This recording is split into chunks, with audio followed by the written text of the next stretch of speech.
Good morning. Welcome to Intune administrating using the Azure console and graph automation. My name is David Folkus. I'm a program manager for the Intune product group, and I spent a lot of time using graph from the Intune perspective. I got told to put this in, so that's my hashtag at the bottom for Twitter. So if you want to follow me on Twitter, you're very welcome to see some of the stuff that we introduced from the Intune product group. What we're going to cover off today is we're going to cover off three areas. We're going to cover off access, visualize, and automate. And in the access section, we're going to basically give you a tour of Intune in Azure. We're then going to do the guts and glory of graph, because basically Intune sits on top of graph. We're then going to do some visualization, and that's going to basically, we're going to do some custom application development. And then we're going to actually look at PowerShell and how you can leverage PowerShell for Intune itself. We're going to follow in a day in the life of Tom, but we're going to do it in 75 minutes.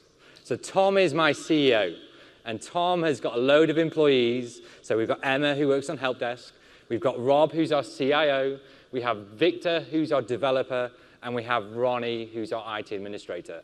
And basically what we're going to do is we're going to go through and hit all these different scenarios and see what they want to do from Intune in Azure. The first section is access, so we're going to talk through Intune and where we sit now in the console. So hopefully everyone's happy we've moved away from Silverlight. We've moved towards a microservices-based model in the Azure Portal, which is awesome for us, and we're really happy as a product group to move to the Azure Portal. And then we're going to look at graph, the guts and glory. But when we look at Intune in Azure, the big thing for us now is we have an integrated console. So what we mean by an integrated console, we're a console for EMS, so enterprise mobility and security. So from a single blade, instead of me having to jump off and go and see different things, I can see the conditional access, I can see users, I can see groups, all from a single blade, which is really cool. So you don't have to jump around. You didn't have to go back to Silverlight Portal, then come back over to AD to do some CA stuff. You can do everything in one console. We are HTML5 driven. What does that mean? You can use it on any browser. Woo! We also support graph. So basically, whenever you do anything in the UI, graph is doing all that work behind the scenes for you. And I'm going to show you how you can see all those graph calls. And the big change is obviously we moved from Silverlight groups to Azure AD groups. Makes your life a lot easier. You can now do dynamic grouping. You can build groups on the fly. You can assign groups. We've got some scripts on GitHub to do some of the automation of adding users to groups. But we've really changed our console and moved ourselves forward into the new world. From a browser perspective, we always want the latest and greatest. Please, please, please be using the latest and greatest versions of, obviously, Edge, Firefox, Safari, Chrome. We have seen with Firefox, if you're using older versions, some things don't render properly. So make sure you're on the latest version so that the console renders correctly. So please, please, please do that. And we want to give you a quick tour of the portal. And these are some of the things that people forget about the portal, is that you can customize your services menu. And I'll show you in the demo what I mean by customizing that. You can organize your services to make Intune sit right at the top next to Azure Active Directory, which is what we all want to do. And you can set your preferred theme, which is one of my favorite features of the Azure console. We also want you to familiarize yourselves with our menu structure. So what you'll see here is on the right-hand side, you'll see manage, you'll see monitor, and you'll see setup. So for every microservice that we have, they will all sit in that structure. So basically, you can manage policies, you can manage your applications, you can monitor your applications, and you can set up settings like your compliance policy settings, which you can see here on my screen. We also brought in the Intune Data Warehouse. So how many people have heard of the Intune Data Warehouse? Cool, so quite a few people. So we've basically moved our reporting on, or not moved it, we've added some extra functionality. We brought it in 1708, which gave us the ability to basically have to see historical data. When you look at our UI today, that is live data, real-time data. And what some customers wanted, they wanted the ability to go back 30 days. So why would you want to go back 30 days? It's a big thing for us when we work with customers in projects, is that we want to see the enrollment history. If you've got live real-time data, how do you see your enrollment history? You can't, because you've got 20,000 devices enrolled. So what the data warehouse does, it gives you that ability to go back. It's actually 90 days, you can see 90 days worth of data, and you can see if you've got a trend of when people started enrolling into the Intune service, which is what a lot of our customers want to do. So we are only 90 days today. Just to be aware, the data warehouse only updates every 24 hours. The data warehouse is not real time. So we do it on UTC time at midnight, and we will do an update of your data. The way that we work is that we have the endpoint. So you'll see the tenant endpoint, and you'll hit our reporting services and our front-end data warehouse.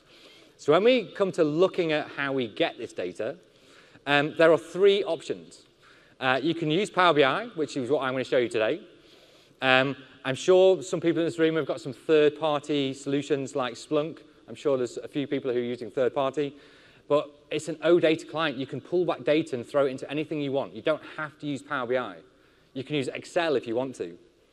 But remember, Excel, these get quite large, so we're going to use Power BI in our demo today. And I'm also going to show you how you can pull the data warehouse data back via PowerShell. So you can actually pull it back via PowerShell. You don't need to use Power BI itself.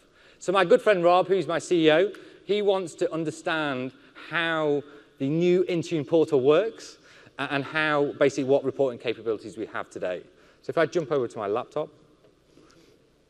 the first thing we want to show you is, I'm going to show you my favorite feature first, and hopefully you've all seen this.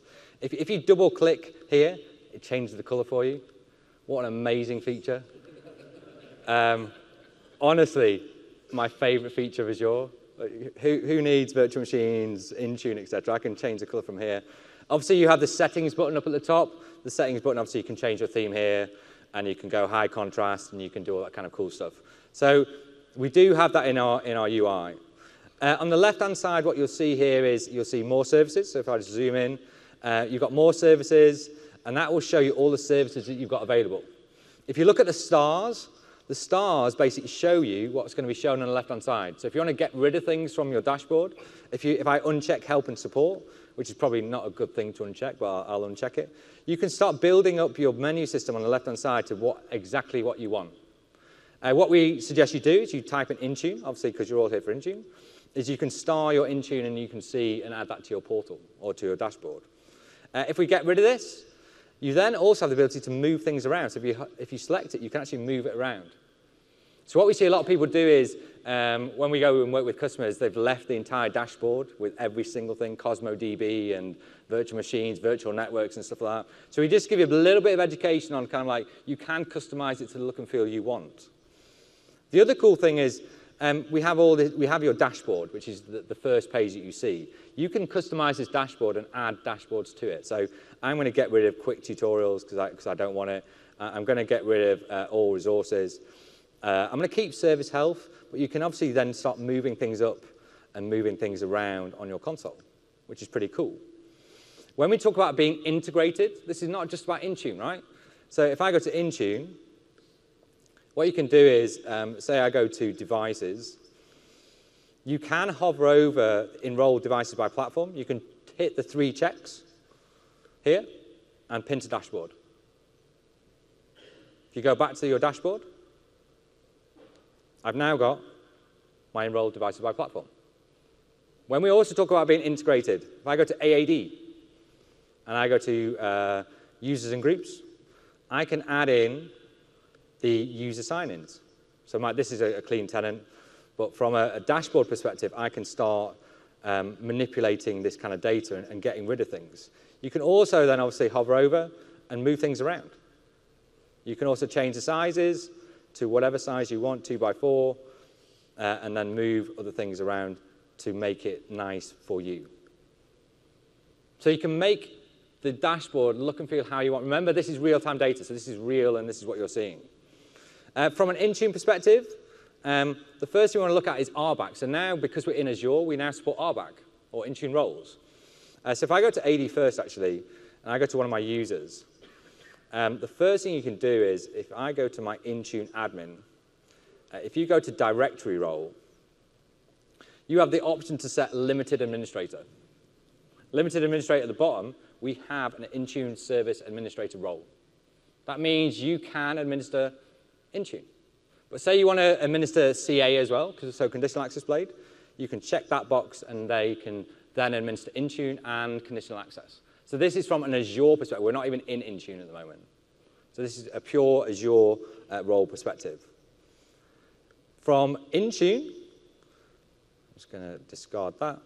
We also have Intune roles. So in roles, you have the ability to create custom roles within your organizations. And we give you like 5 built-in. So the built-in ones are basically the ones we generally talk about is our help desk operator, our app manager, our read-only operator, Intune role administrator.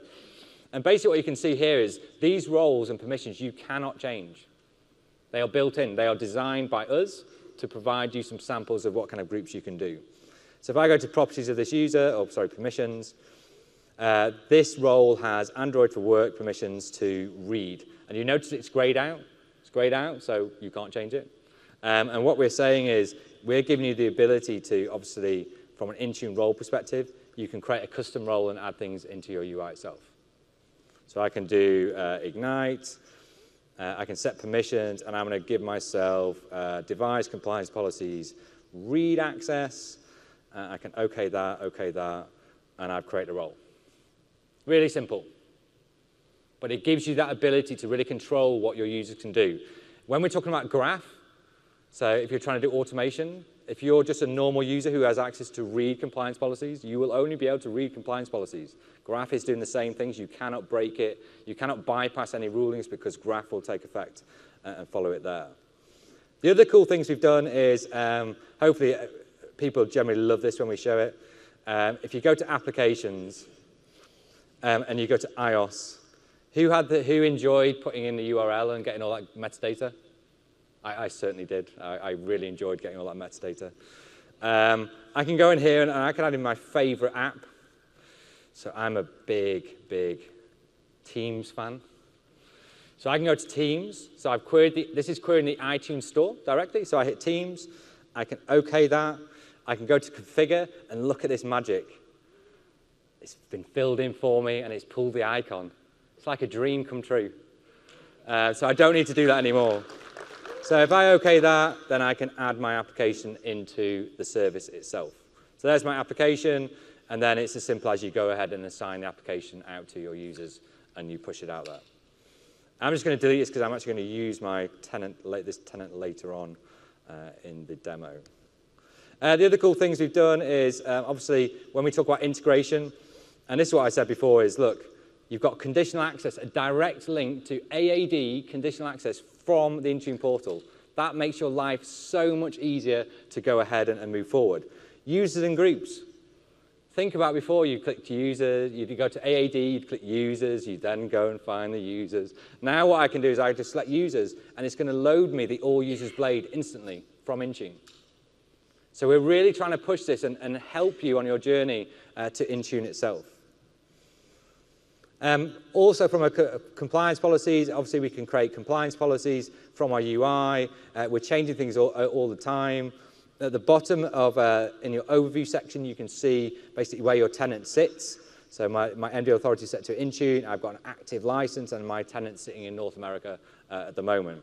The one I missed off was, if I go back to Intune, we have this amazing setup here, Quick Start. I bet nobody's really actually clicked Quick Start, but it gives you some great docs and links to documentation on how you can basically get started with Intune and move forward. So instead of like just clicking the Intune button and not having a look and just, oh, let's create some policies, follow our Quick Start. That's what it's there for. And the other one we have is also right at the bottom, we've got help and support. So help and support gives you the ability to see the current state of the service. It gives you the ability to create a support request. So create a support request, go straight to our team, and they'll get back to you and help you if you've got any challenges with Intune. So we're really moving forward with what we're doing. And from a reporting, so this is the data warehouse. So this is my tenant. And what you can see from our tenant is that it's pulling back some great data about my environment. So you can see I've got some Microsoft Corporation apps, so that's my Windows 10 VMs. I've got a couple of Samsung devices. I've got a couple of Apple devices. And what you can do is, and this is the beauty of Power BI, is that if I select Apple, it's going to automatically filter my Apple devices for me. So you see the bottom changed?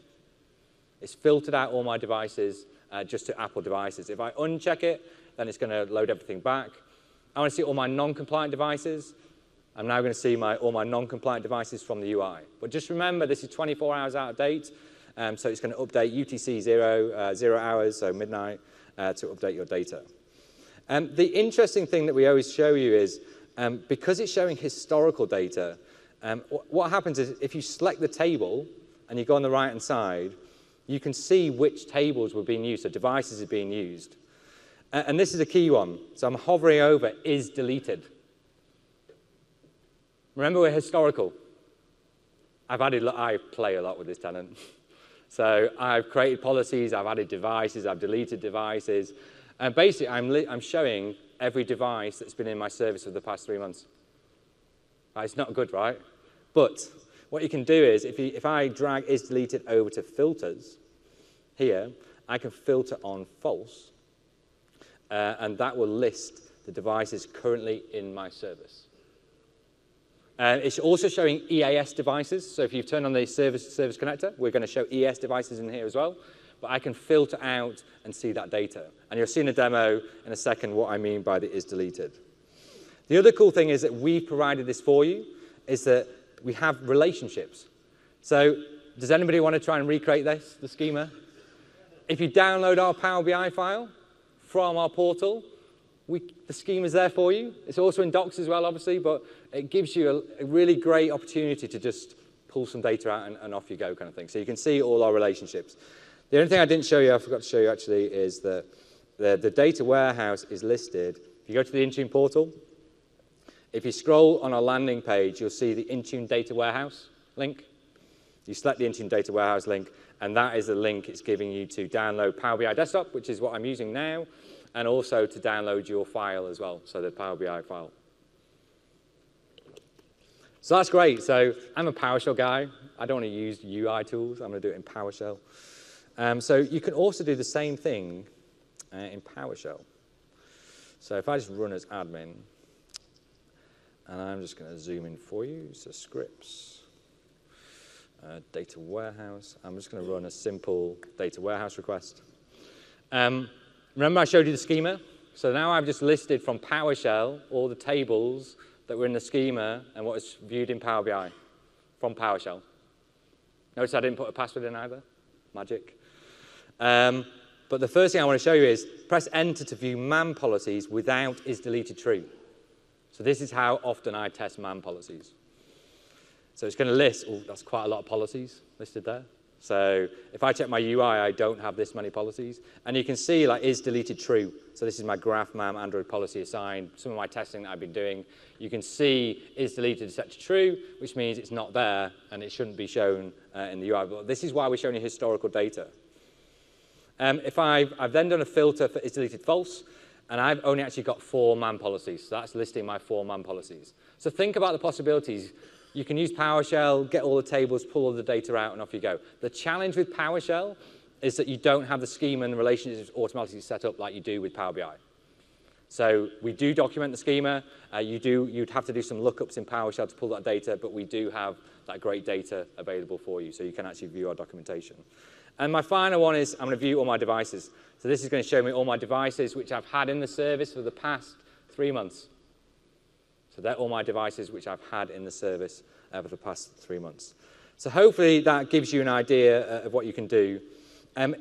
These scripts and these files all sit on GitHub. So this is the Intune data warehouse one.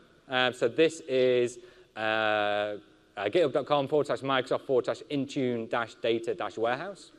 And in here, if you go to samples, this is one of our developers. So our developers actually created this. We give you some C# sample code. We give you the Power BI files, which you've just downloaded. And we also give you, me being a PowerShell guy, we give you the PowerShell scripts as well. So we've actually created a PSM1 file, a module file, and just a simple a sample commandlets usage PS1 file, which you can use and leverage to do that work. So we're showing you everything. We love GitHub. We love open sourcing some of our things. This is just giving you how you can do it and how you can push forward. Right, cool. So going back to some slides. So hopefully Rob now knows the Intune portal. He understands where he can go. He can do RBAC. He can create some Intune roles. He now knows he can get some great reporting. He can show historical data. But we now want to move on and look at Graph. So how many people have actually tested and played with Graph so far? OK, a few. Have most of you used Graph Explorer? OK, cool. So Graph is, and I love our terminology, it's our single endpoint to rule them all.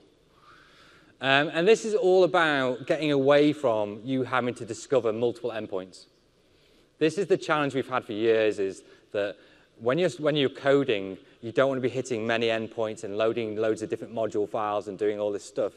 Graph gives you the ability, so graph.microsoft.com gives you the ability to hit a single endpoint, and then that gives you the ability to proxy many Microsoft resources. So Yina, who basically looks after Graph, she's speaking in one of our keynotes and showing you how you can use Graph to talk to Office applications. We support O365, we support AAD, and we also support Intune. So Graph can actually talk to Intune itself. It gives you the ability to traverse objects and relationships, so I can see how relationships work, so how someone is related to somebody else, the current files that I'm working on. Graph gives us that great ability to see that data and those relationships. We also have the ability to get intelligence, so get some great data. And we can pull that great data out and basically build things on the fly. Again, what I said at the beginning, there's only one discovery endpoint. Currently, there are two, I will be honest. There is graph.windows.net, which is the AAD endpoint, but graph.microsoft.com is the endpoint which we will be using in the future. It's only one OAuth token, so you have to authenticate one, so you need ADL to authenticate, and it is a public API today, so you can go ahead and test. And this is what it looks like. I should always put my picture in the middle, but I've got Tom in the middle. So Tom is my user, and you can see the relationships that they have. So Tom is a member of certain AAD groups. Tom is a registered owner of these devices. Tom's manager is Bob. Tom is currently working on some Word documents. So when we talk about the graph grows to be huge. Because remember, we can talk to AAD, we can talk to O365, we can talk to Office, we can talk to Intune. This is huge, and it's a big thing for Microsoft, and we're really investing in it. When we query Graph, this is a query, so it's a very simple query. We have a static endpoint, which is graph.microsoft.com. We do not support HTTP. It's HTTPS only. We then have a version number. So V1 is production code. Obviously, beta is things that we're testing and we're going to push into production. And then the interesting ones are the resource types. So you've got here, I've got users. So you can specify users, groups, devices. You can specify loads of cool things here. And then this is the really important one. The most important one you can take away from today is the OData filtering. You do not want to be returning 1 million users or trying to return 1 million users. Firstly, it won't return 1 million users because we do something called paging, which I'll talk about later on. But filtering gives you the ability to only pull back what is required. The example here is I'm filtering on my friend Bob. So $filter equals user principal name equals Bob at tenant.microsoft.com. So that's just going to return Bob's details back to me, then I can expand on it. But it's really important to understand the OData filtering, and you'll see later on in the session what I mean by that. We support, it's actually 5 methods, but we're only showing 4 methods. So the 4 methods I'll get, obviously, hopefully it's quite clear, give me some data, please. And all that data is returned in JSON format. So you'll see JSON format in a second, but yeah, it's all returned in JSON format because it's really lightweight, it's really easy to read, it's really easy to use, and really easy to push forward. Post is obviously add. Post is throw it to the service and add it to my service, please. And again, you have to post with within JSON format. It is very particular on ending characters. Make sure that you do a test JSON before you do that. Patch, obviously we need to update. So we've created a compliance policy, but we want to change it from 4-digit PIN to 5-digit PIN. Why would I post? Basically, we have the ability to patch and just patch that single JSON file that we upload. And obviously, the favorite one is delete. We need the ability to, if you're creating loads of policies and you're consolidating down to 3 policies for your organization, you can actually delete the policy from Graph itself. So when we talk about relationships, you have me in the middle. It's not me because I lost hair a while ago. You have me in the middle, and you can see on the top right-hand side, that is a graph query that you can do. So you see graph.microsoft.com version 1 me. That's going to pull information about me because I'm the logged-in user to that tenant. Okay? If I do member of groups, so you can see it's changed to be me/member of. That is showing me that I'm a member of the all users group. So I've turned on all users group in AAD to add that in. You then have own devices. So if I do me/own devices, it's going to bring back the devices that I own and the devices which I've registered in as your Active Directory. And then the final one, just as an example, is assigned licenses. Really, really important is to understand is assigned licenses of which licenses are assigned to you, and then you can figure out the data. As you can see from the data is being pulled back the SKU ID. It's not pulled back the friendly name. So you have to do a lookup to convert the SKU ID into a friendly name. So what is JSON? People always say it looks like XML. Well, it kind of does. But it's a lot more lightweight. There's less brackets that you have. It makes the file a lot smaller when you're actually creating JSON files. But it's basically like a dictionary of name-value pairs. And what I mean by name-value pairs is if we look at a sample JSON file, which is here, the name-value pair is user principal name, :bob@tenant.onmicrosoft.com. This JSON will actually create a user if you posted it to version 1/users. You posted it there. This would actually create the user with these details. So this is the power. And this is generally, when we talk to partners get really excited because think of the possibilities.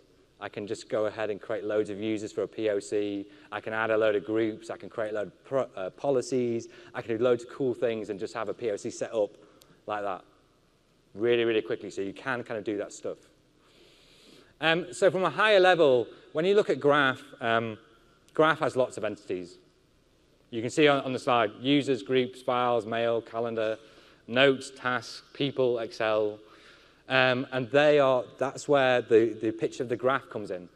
Shows all your relationships. The user is a member of these groups. The user has these devices. The user is working on this Excel document, and it's stored in OneDrive. You can see how we expand now. You have to authenticate with OAuth or an OpenID token. And then from a dev perspective, you are not restricted to C# and Microsoft. You can code Graph in any language of choice as long as it's supported and we have it documented on our Graph site. So we have some code internally just showing you how you can use Python to code a Graph app using ADL authentication to do all this great work. Also, you can see on the screen, Xcode on Mac, Eclipse, Android Studio, Visual Studio, and obviously REST directly. So the PowerShell stuff is using REST directly, but I'm going to show you some apps in C# in a second. And then that's your solution. So your solution is where you host it, what you do. Do you host it on Azure? Do you have it as a universal app? Do you have it as a WinForm app? Do you have it as pure PowerShell? This is your choice, and this is how you can expand and really grow your business. When we look at Intune in Azure, and I have to call this out in a second, your application can go ahead and query all this data. So Graph gives us the ability to access and automate the Intune service. And you're guessing where I'm going. Please stay to the end. I'm going to show you some really cool automation scenarios. But it's all via a RESTful API. The key thing to note here is, and hopefully everyone can see the bottom of this slide, if you're doing any work with Intune, you require an Intune license to query Graph. So you require, this is in our documentation, and I'll show you our documentation in a second, that it is required that you have an Intune license to query Graph Intune data.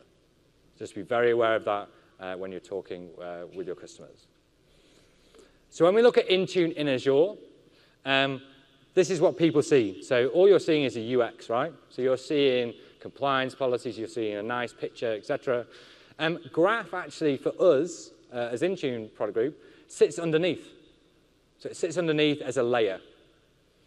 So what happens is if I go and create a compliance policy, what will happen is we actually throw the request to Graph. And we go, Graph, go and create me a compliance policy. And what Graph does, Graph actually goes and talks to our Intune service. So it will go and talk to my policy provider and go and create you that policy. So Intune actually sits directly on top of Graph. When we look at AAD, again, the AAD extension is using Graph to go and talk to the Azure AD to do that work. I can use Graph to query Office. I can use Graph to query anything that I want that's available as a resource name in version 1, production, or in beta. What I mean by you can see it in the UI, please try this. Go into developer mode of any browser of choice, Firefox, Chrome, Edge, IE11. Go into the Intune portal, click Compliance Policies, and you'll see this. You'll see a GET request.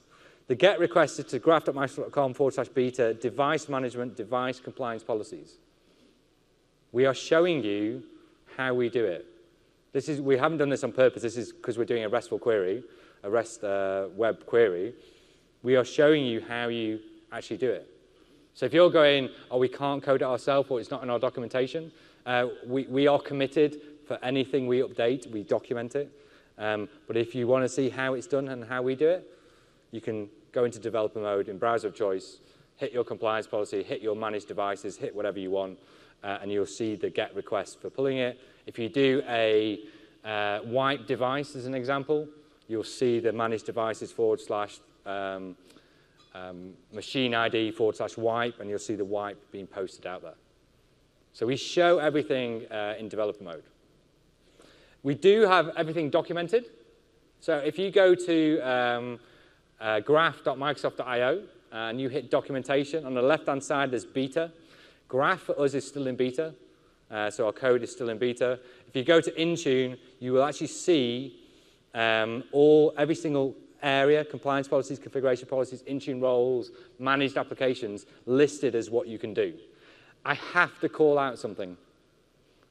The most common question we get, and hopefully that is very clear. The top line states, APIs under the beta version in Microsoft Graph are in preview and are subject to change. Uses of this APIs in production applications is not supported.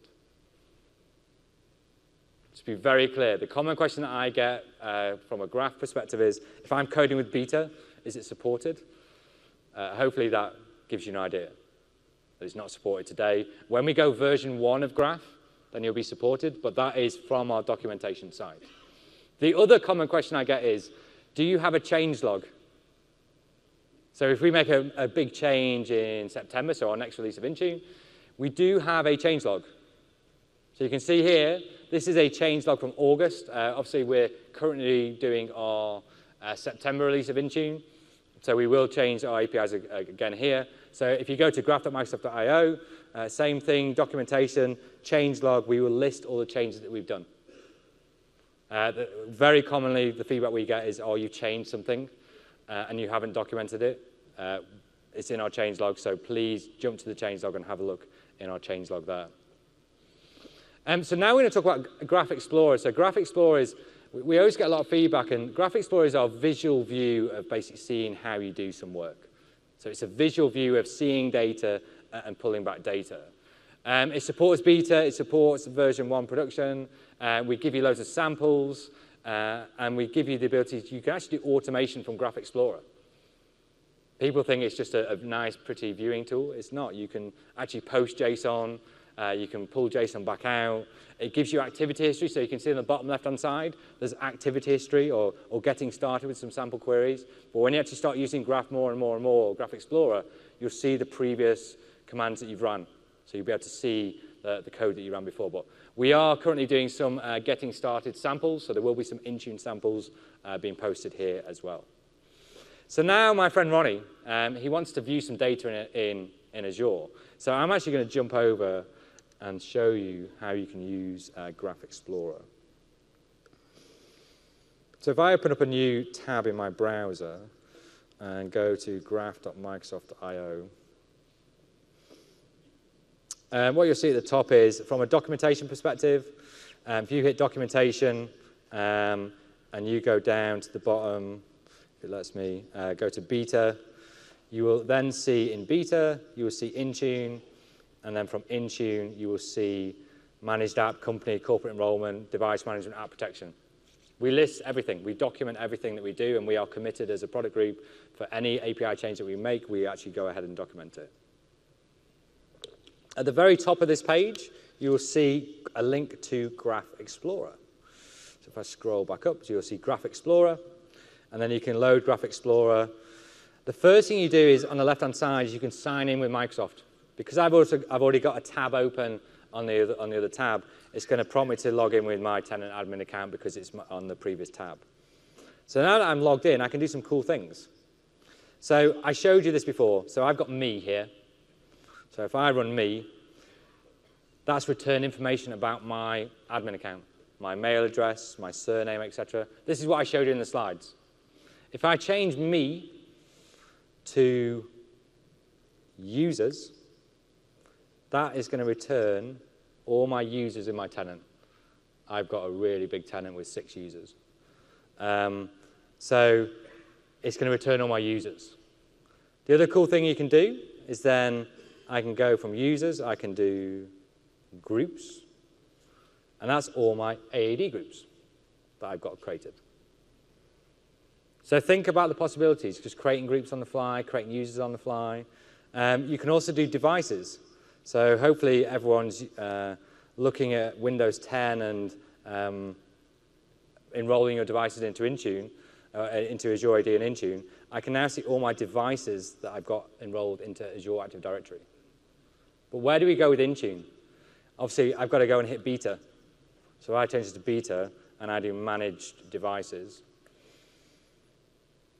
This is all my managed devices enrolled into the Intune service. So I can see this is JSON format. We're really good. We return the odata.count at the top, so we're going to return how many count of those devices we have. You can do some other cool things, like I can go to, and this is how good my memory is, device management / device compliance policies. And that's return all my compliance policies. If I go back to my tenant and go back to Intune, and just to prove this is my tenant, and I go to policies, I have 4 policies, my AFW policy, Android, Mac OS X, and Windows 10. If I go back to Graph Explorer, you can see if I just move down, I've got my Windows 10 compliance policy, my Android compliance policy, my Mac OS X policy, and I've also got my AFW policy. So what you see in the UI, you can use Graph Explorer to do that kind of cool stuff. You can also do things like, I'm just going to have to get this from a notepad file. Say you want to list in Graph Explorer the devices which haven't synced in the past 30 days. So how many people are using Intune quite heavily? Do you get quite a lot of people who haven't last synced their device in the past 30 days?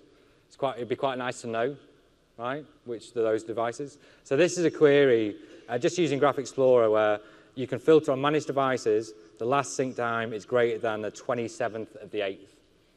So if any devices haven't synced within the past 30 days, we will list those devices. And then from our perspective or your perspective, you can take action on them. What do? Do you retire them and delete them? Do you email the user and say, hey, you've not talked to the service in the last 30 days? You could change it to 60 days. You could change it to 90 days. You could change it to whatever time frame you want. But it's really interesting to figure out which devices haven't talked to the service itself.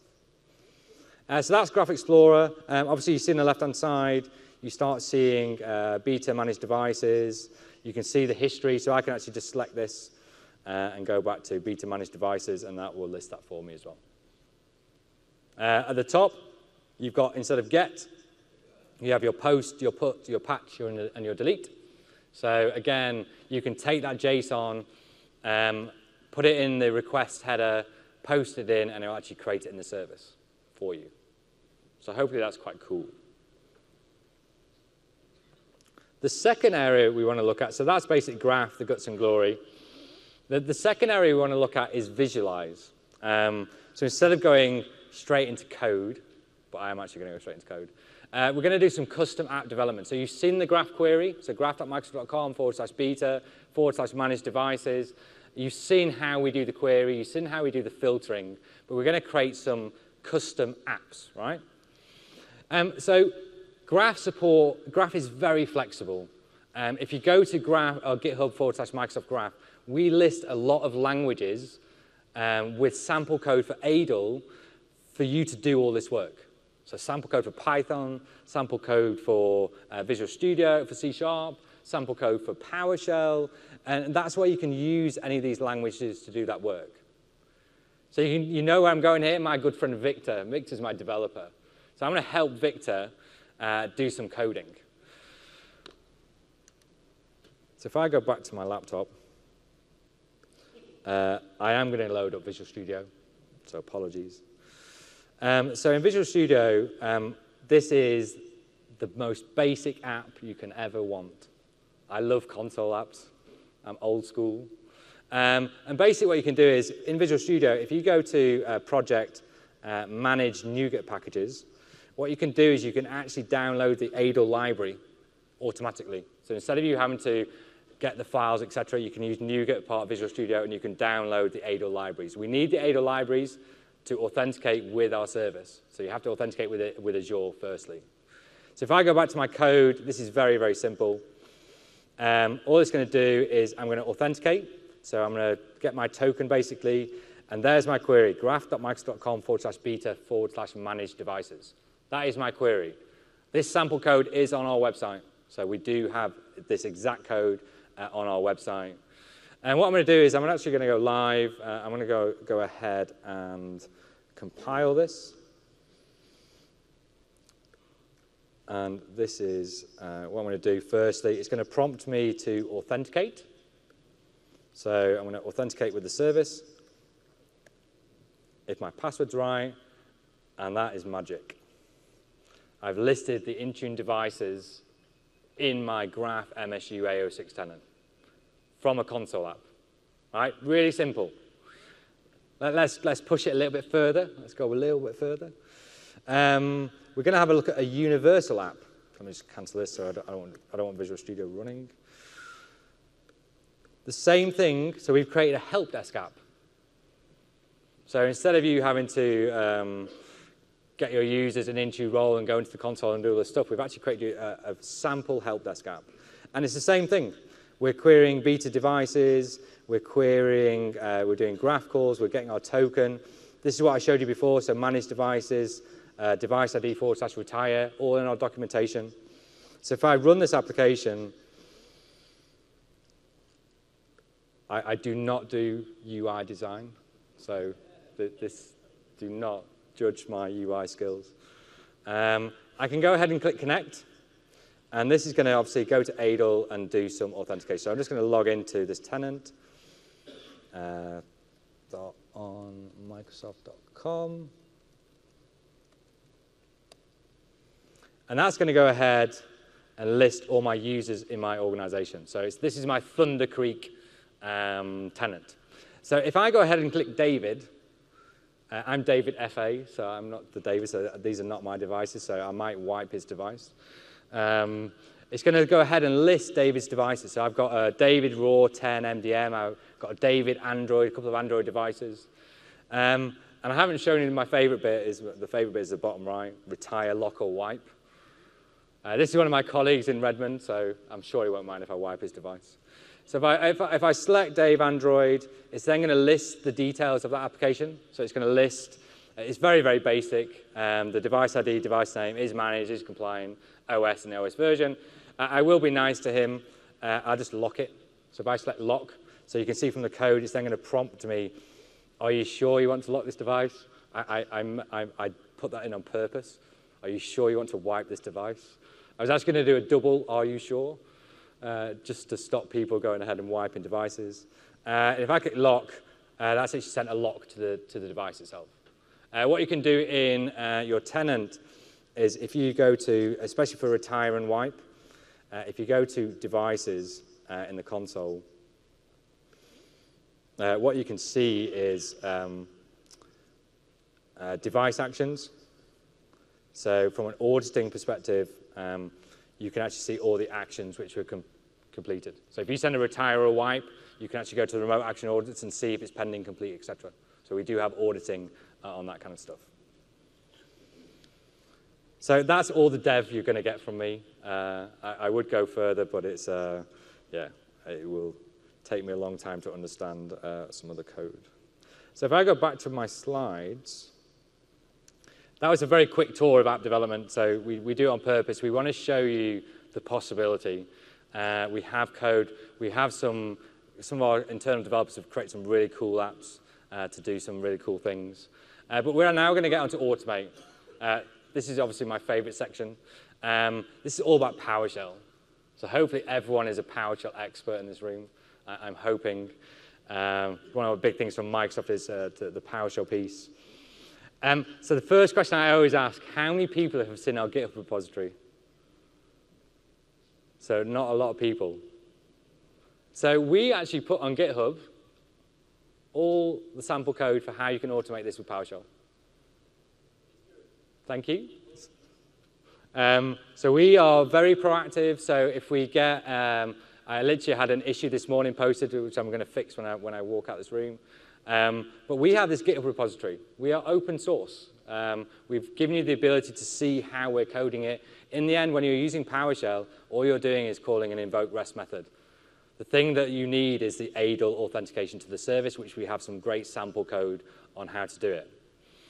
I just want to call out a few things. If you start using this, our code, we have a very common issue that we find. This is the most common issue we see. And the common issue is, cannot find an overload for acquire token async. So this is the question. How many people load PowerShell and load the Azure Active Directory for Windows PowerShell button? There's a few hands here. That's actually the cause. So you can see on the right side, hopefully, when you load the Azure Active Directory module for Windows PowerShell, it automatically loads the MS Online module, automatically. And if you run a little test script, so we've got a little test ADL script. When you run test ADL, it's using ADL version 2. I know this is getting quite techy. And the reason why I'm showing you this is that ADL version 2 does not have the method acquire token async. So if you go back to PowerShell and you just run the same script, and you just load a normal PowerShell window and you load the Azure AD modules, you'll get ADL version 3. And ADL version 3 supports the acquire token async. We may write some code to support v2, but we most likely will stay v3 and go forward with version 3. So just be aware, if you're doing any testing with our GitHub repository, make sure you don't load the Azure AD module. And the reason why is because you load the module, it automatically loads the ADL module for you. You cannot stop that loading. So the first thing we want to talk about is paging. So this was one of our most requested scripts on GitHub from customers, from a lot of people. And the reason why is, and I'll just go through the animation, is from your app, the first thing you do is you authenticate the user. So you put in your UPN and you put in your password. If AD's happy with you, they go, right, I'm going to give you a token. So the token comes back to your application, whatever app it is, Python, PowerShell, whatever. Your app then goes, right, I'm going to talk to Graph. So I'm going to go, give me some data. Get me some data, please. And then Graph goes to Intune and goes, yeah, I want all my managed devices that I've got in the service. And this is the giveaway. Intune service then goes, here's 1,000. It does, it gives you 1,000. And then Graph goes, here you go, application, here's 1,000. It's by design of Graph. By design that we support something called paging because we don't want to return 1 million entries. So by default, we return 1,000 JSON objects by design. The way you get more is you can actually, when the device comes back or the data comes back, you can actually do an odata.nextLink query. We have sample code for this, so you can actually query odata.nextLink. And then Graph will respond and go, right, yes, there is more data. And basically what you do is then, if it responds back with more data, you can go, right, give me some more data, and then you can actually request odata.next link, and it will bring back the next set of data for you. But remember what I said at the beginning of my presentation, the most important thing about the graph URL is graph.microsoft.com version 1 users is actually the filtering. Filtering is the most important bit. Is that if you filter, and one of my colleagues who sat down here, we had this with a customer where we were returning multiple thousands of entries. And sometimes graph would time out, sometimes we'd hit issues. And basically what we recommend you do is you start filtering out things that you don't need. So say you've got 20,000 devices, but you've got 10,000 EAS devices. There's no need for you to return the EAS devices, so you could filter out the EAS devices that return from the Intune service. So you could do some really cool things like that. You can also use top, so you can pull back the top 500, so you can get all that data. And this is just an example query of pulling back the last sync date time for managed devices, which I can put in PowerShell, and I'll show you a little script of how you can do that. So let's have a look at some PowerShell.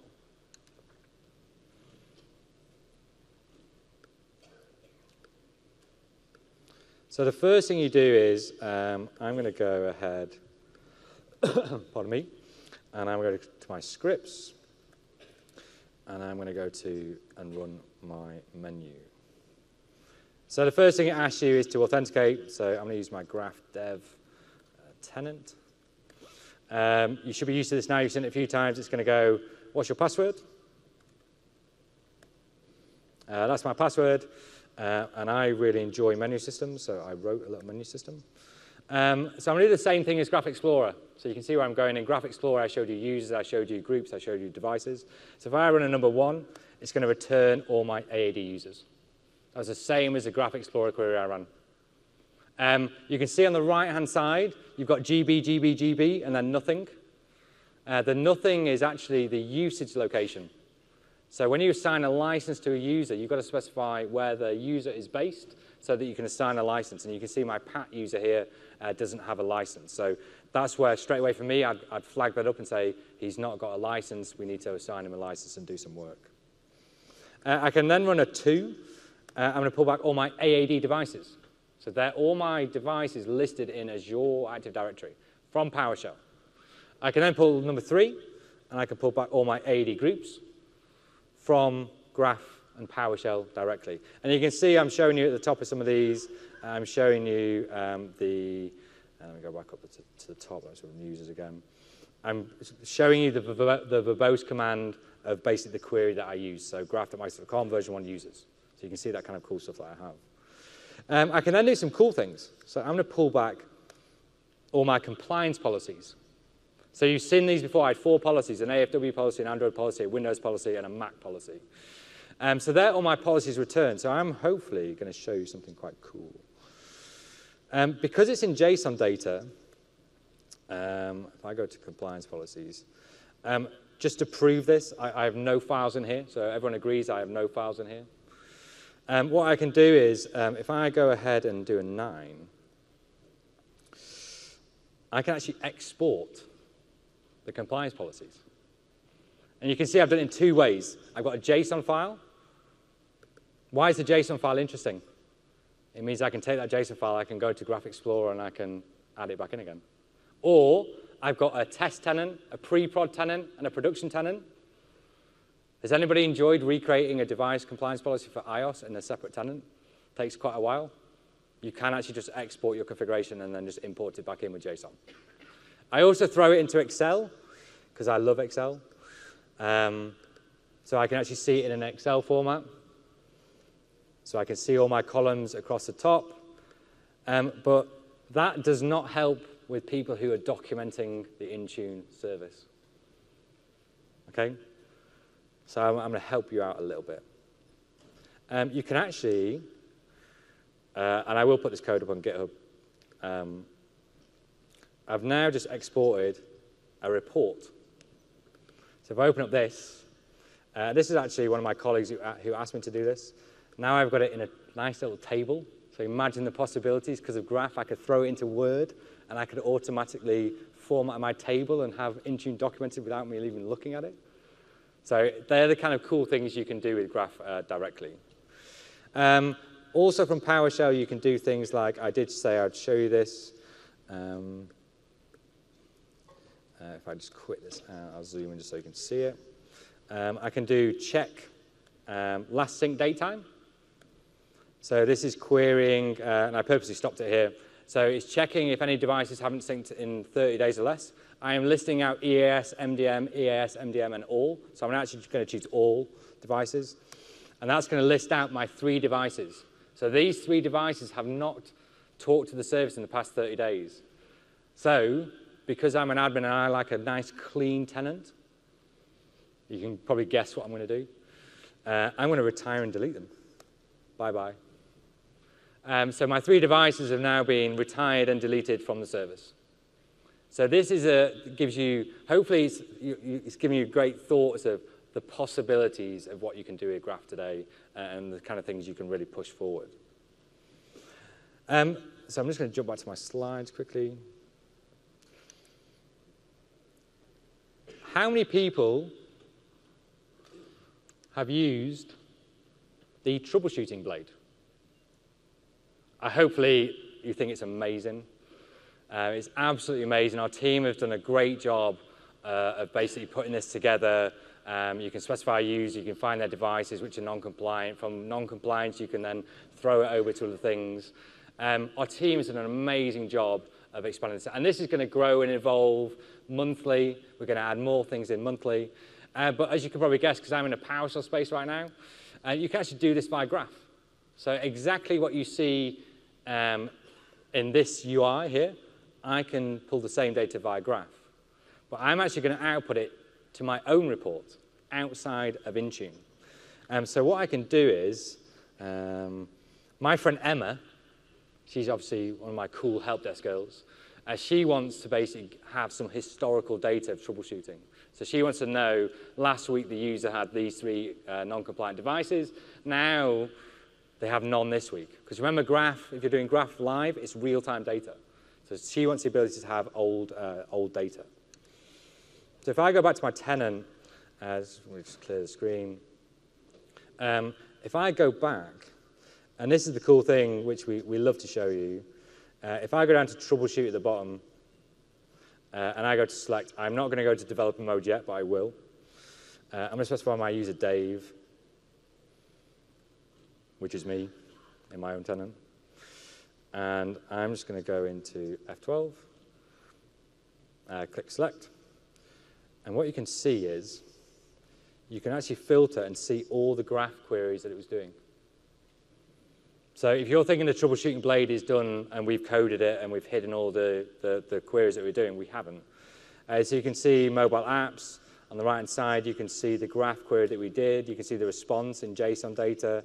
You can see all that great stuff pulled via our troubleshooting blade. So our troubleshooting blade shows 2 non-compliant devices. They're a member of UK employees, help desk support, and UK VIP. They've got these assigned applications. They've got these compliance policies assigned. So our team has done an amazing job of creating this for us. But I want to be able to keep a report of this. So what I've got is a little script, user policy report. I'm going to query my Dave user, so the same user. If I can type. And that's going to go ahead and do the same thing as I'm using the same Graph queries. I'm using the same devices. It's checking which policies apply to me. It's pulling back which man policies apply to me. It's now checking which apps are assigned or available to me and listing them out. It's then going to do some analysis on my devices for me. And without me even doing anything, it's created a report and opened up a report. Pretty cool. And there it is. So it creates a support, basically a report. It tells me if it's compliant, AD compliant. It shows the compliance policies which are assigned to me. It shows protection policies, user assignments, and then it goes into some analysis of the device. And I always go down to my iPad. I should really turn on my iPad because it's one of my test devices. I've not turned on my device in the last, it hasn't talked in the last 75 days. I should probably turn my iPad on and do some testing. But this is just showing you that if you look at non-compliant policy, we have the ability to set the compliance days. So by default, it's 30 days. In the UI, you can actually change it. So I've changed mine to 31. So this is showing you in the past 75 days, obviously my iPad has not talked to the service. So I could, in theory, go ahead and run the other script and do a cleanup of my data. But this is just showing you, what we're trying to do is we're trying to show you the art of the possible, what you can do with our service, what you can do with our documentation, and what you can do moving forward. My final demo is, has anybody ever wanted to fully automate a tenant? Hopefully it's everybody. So from PowerShell, very simply, you can go to our repo. You can then download some of our samples. So we give samples for adding policies, adding applications, adding, basically adding everything, configuring the service to how you want it. You can then set your desired state. So you could say it's your desired state configuration if you wanted to. You can then throw your desired state over to Graph and then get Graph to go and talk to our service. And by Graph talking to our service, what it means is I can go ahead and do some cool things. So I'm actually going to do this. I'm going to set the MDM authority to Intune, because I want it to be Intune. I'm going to create some AAD groups. The common question I get is, why aren't you creating users? And my answer is, I don't want to be responsible for usernames. I'm quite happy being responsible for group names, but not usernames. I'm going to set my device restrictions, so which devices can enroll into the service. Enrollment limits, I'm going to set T's and C's, compliance, configuration policy, app protection policies.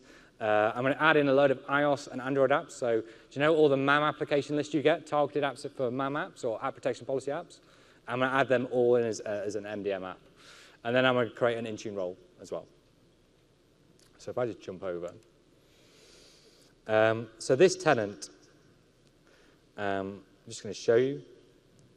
If I go to policies, so everyone agrees I've got no compliance policies. If I click refresh, I've got no policies. If I close this down and I go to configuration, I have no configuration policies. The biggest one that you can see is if I go to mobile apps, I have no applications. All right, so everyone agrees I have a clean tenant. If I go and run PowerShell again, I'm using a different tenant for this, so I just need to log in with that one. So I'm going to do POC, create a sign. You can actually do logging as well with Graph, which is really cool, which I'll show you as well. MSU.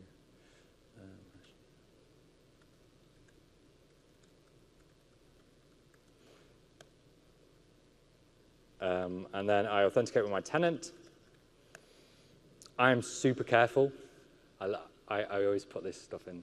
Are you sure you want to send this configuration to your tenant? I'm going to click yes, obviously. And then just let it run.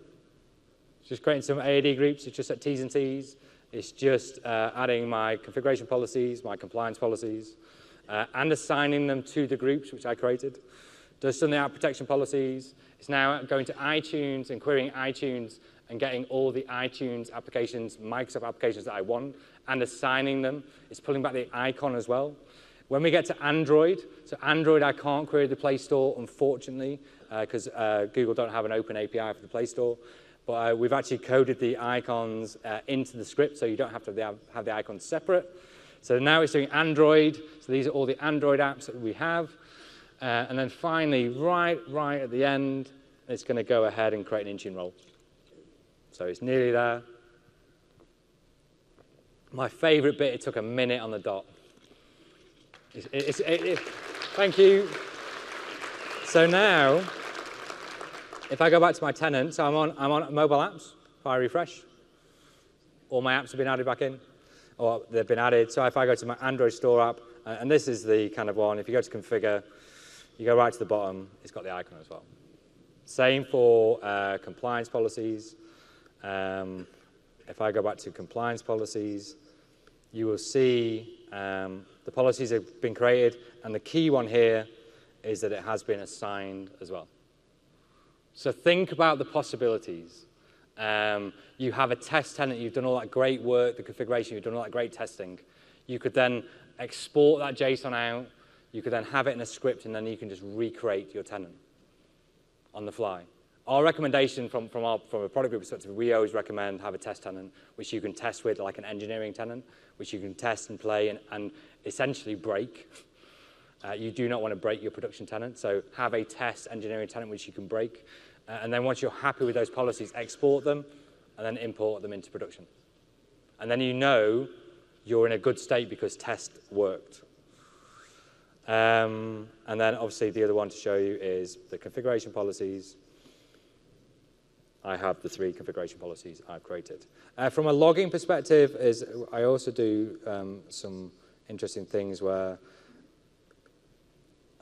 which one is it? Graph, most modified. Let's find the one, 1518. You can also log out how long each part of the service took. So this is just a simple PowerShell measure command. And the reason why I show you this is just to show you a bit of Excel loving. You can go ahead and do conditional formatting and basically see that which parts took what time to do. So you can see get domain took 0.27 seconds. You can basically start seeing and analyzing and seeing the performance of Intune and Graph itself. So if this has started being slow, you can raise tickets with us and say Graph has been really slow. But yeah, we're really interested in this kind of stuff. So no more demos. So back to the slide. So further examples of what you can do. So this is what you can do. I showed you the help desk app. You can do things like app approval, HR apps. So basically, you get a new person join your organization. You can automatically add them to a group, which then assigns them to a policy. You can use dynamic grouping if you wanted to. But we're trying to just show you some of the DevOps tools that you can use. So on GitHub, we do have the export policy and import from JSON scripts. So think about that DevOps from POC to production. Exactly what I've just shown you, I can do from test over to production. So hopefully the highlights are, and it hopefully shows you that Graph API is a single endpoint for O365 AD, Intune, and others. So Office applications as well. It gives you depth data and relationships and analysis of basically how things work. And basically what we're saying is if it's in the UI, you can code the same apps you want. All you do is go into developer mode, find your query, and off you go. And hopefully you've seen that we're being being great and offering out samples. Our documentation's great. We're giving out docs we have documentation on that console app I have. We're being very open to customers and going, right, enjoy. If you've got questions, come and ask us. We're always quite happy to answer those questions. These are the resources. So the one at the bottom, the very bottom, the docs.microsoft.com, Intune, Graph APIs, that is a link for the console app, so how you use C#. It's actually got some of the PowerShell code in there as well. And obviously, at the very beginning of the session, I walked you through the Intune in Azure console. So that is a link to what is new in Intune. So we're really excited with our product. We're excited of our future and where we're going. And obviously, we have Fast Track. So if you haven't heard of Fast Track, if you go down to the booth, Fast Track gives you the ability to help you on your Intune journey as well. So if you're interested in Fast Track, they can take you on that journey over towards Intune itself. Some of the great sessions, it's maybe a bit late because we've only got 2 sessions tomorrow, but please go revisit. We put all our videos and our content online. Please go revisit some of these sessions. We have some great sessions on Android and iOS. We had Chris Green do some great stuff on conditional access. So please go and revisit some of our sessions because we've got a load of great PMs here delivering great content. Please go ahead and have a look at those cool things that we've done. So yeah, that's me done. I've got 6 minutes left. So I thank you very much for your time. Obviously, we love feedback. For us to be better presenters and give better content, if you put in an eval and you say this could have been done better, we take that feedback, we listen, and we come back and change. And I promise I won't wear a hoodie next time. I'm just really cold. So thank you all for your time. Any questions, come up to the mic. So thank you.